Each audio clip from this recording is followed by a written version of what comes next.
Newsman Opinion. Mitra bisnis Denny CA dari Lingkaran Survei Indonesia memprediksi adanya 3 poros dalam pemilu 2024 mendatang. Poros pertama adalah PDIP dengan Puan Maharaninya sebagai capres dan cawapres. Poros kedua adalah Koalisi Indonesia Bersatu antara Golkar, PAN, dan P3 dengan Erlangga Hartarto sebagai capres atau cawapres. Sedangkan poros ketiga masih belum jelas koalisinya antara Gerindra, PKB, PKS, Nasdem, dan Demokrat karena banyaknya tokoh leader di sana seperti Prabowo, Surya Paloh, dan AHY. Bagaimana prediksi Anda mitra bisnis mengenai Pilpres mendatang?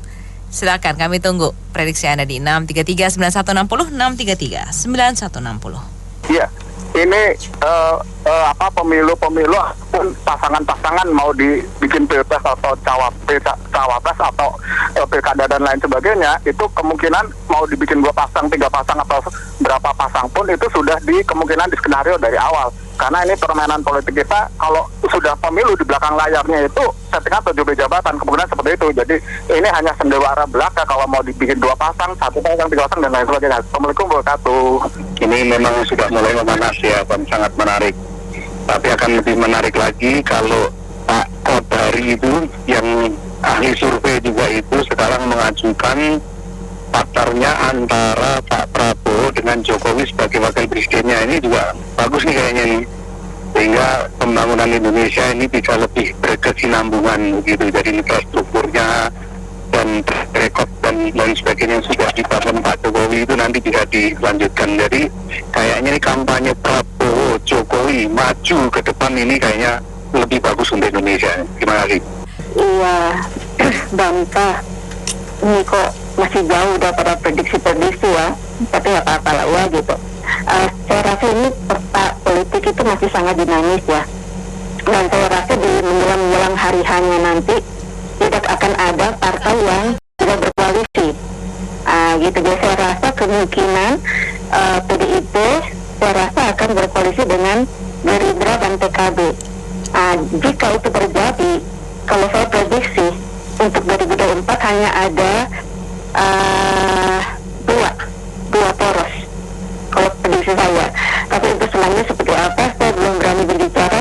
Nanti jelang hari haji kita bicara lagi. Oke.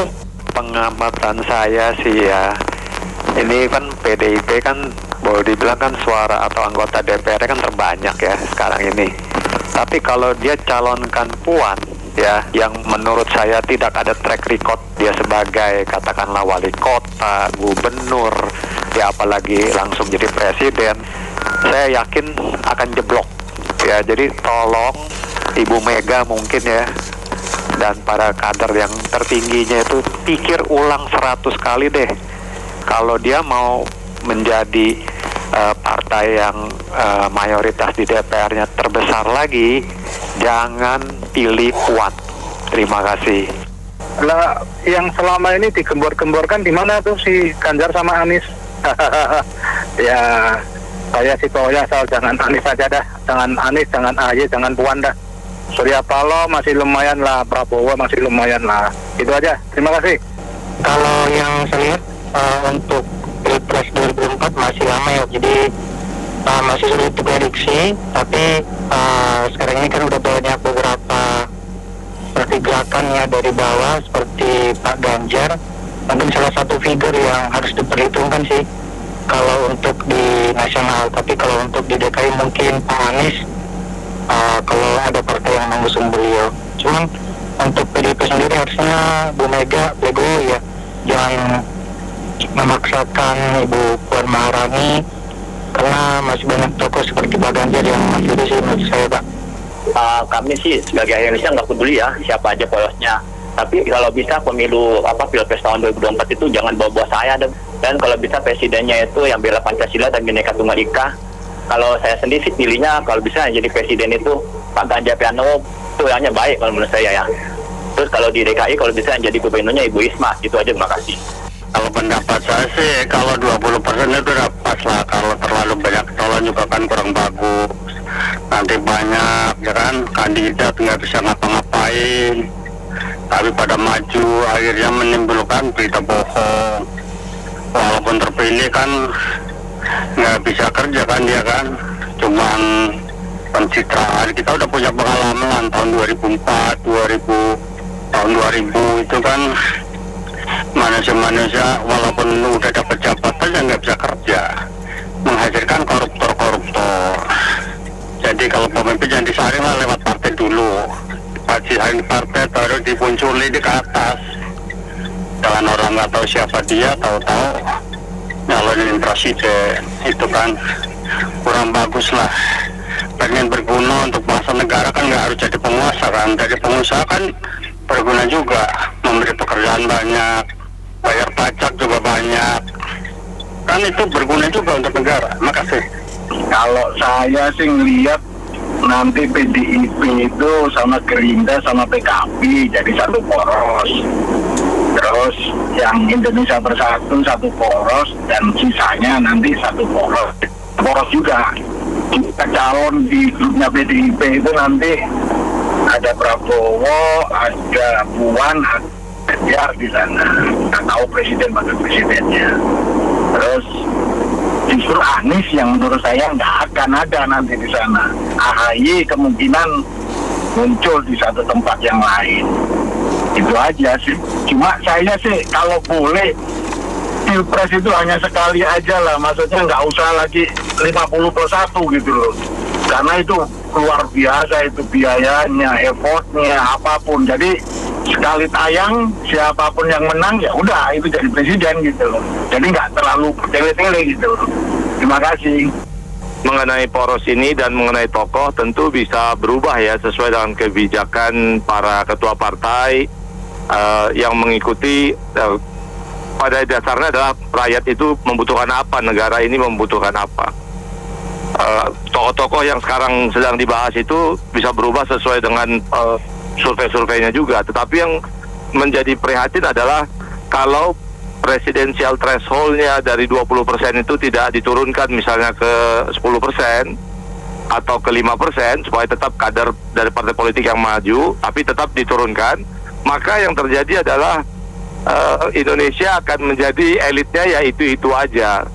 Jadi kemungkinan untuk partai-partai kecil itu untuk memajukan presiden karena 5% atau 8% itu tidak terjadi. Nah, jadi threshold-nya ini yang harus diturunkan. Kita tidak mau negara kita hanya dikuasai oleh segelintir elit atau segelintir kelompok, walaupun itu kelompok partai politik yang sangat demokratis, tapi hanya kekuasaan berputar di situ-situ aja.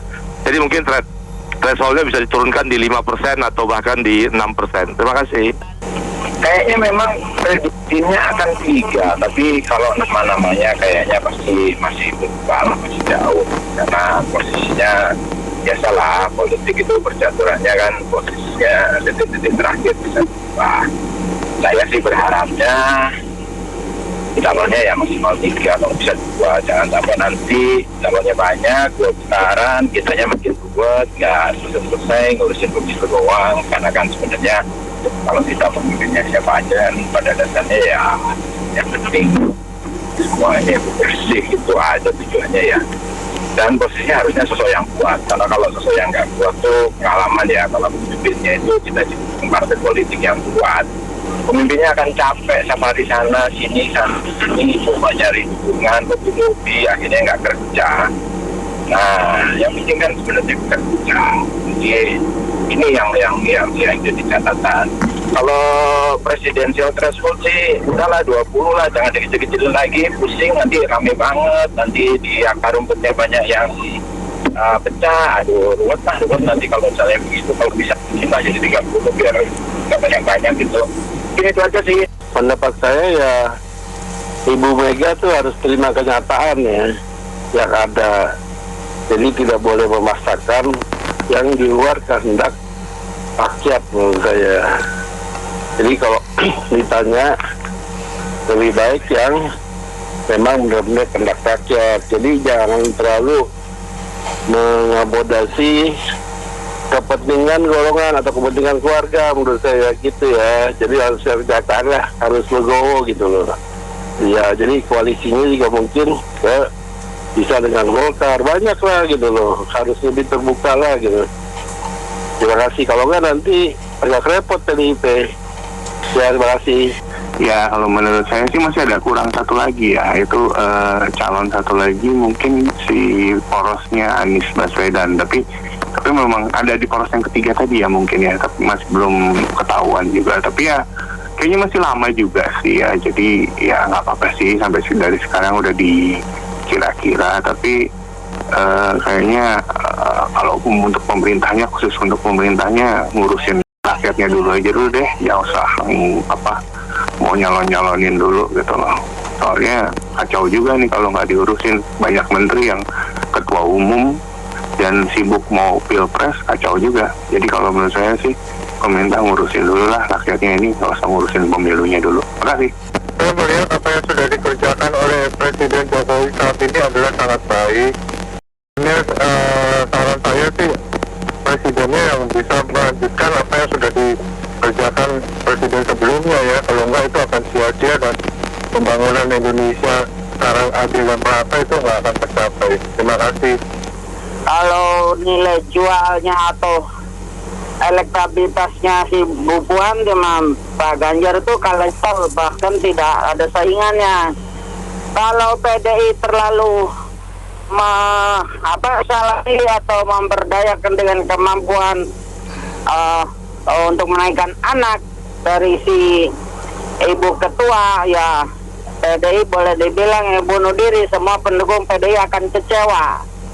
Kalau PDI masih melihat dengan kondisi realita di lapangan bahwa Ganjar Pranowo akan naik, mungkin dia akan tetap eksis pada posisi puncak begitu. Terima kasih. Kalau saya punya pilihan paling netral, yang penting presiden siapapun harus mempertahankan negara Pancasila, tidak jadi bangsa negara bangsa agama. Itu yang penting orang Pancasila.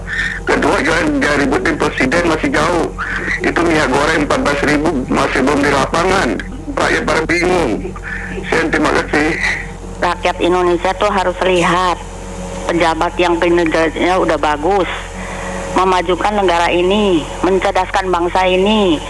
Yang siapa yang nilainya bagus di sekolah tuh didukung, kalau nggak ada dananya tuh disumbangkan. Nah, itu jangan memajukan kantong sendiri. Negara ini negara kaya raya, dari Sabang sampai Merauke. Jangan sampai mengataskan nama agama, hancur negara ini. Masa nanti Sumatera merdeka sendiri, Jawa sendiri. Nanti mau ke Jawa ke Sumatera mesti pakai paspor gitu. Negara ini kaya raya harus dipersatukan. Nah itu jadi jangan lupa itu di sekolah kalau upacara bendera tuh dari kelas 1 sampai SMA tuh harus nyanyi lagu Indonesia Raya, baca Pancasila. Karena negara ini dimerdekakan dengan susah payah, dan pejabatnya tuh harus paling sedikit bisa bahasa Inggris. Seperti presiden yang pertama tuh Soekarno, hebat sekali, berapa bahasa dia bisa, kemana-mana pun dia bicara, komentar apapun nggak menyusahkan orang gitu, langsung pada ngerti. Baik, mitra bisnis, kami cukupkan sampai di sini dulu sesi Businessman Opinion. Terima kasih Anda sudah bergabung. Saya Anita Wijaya.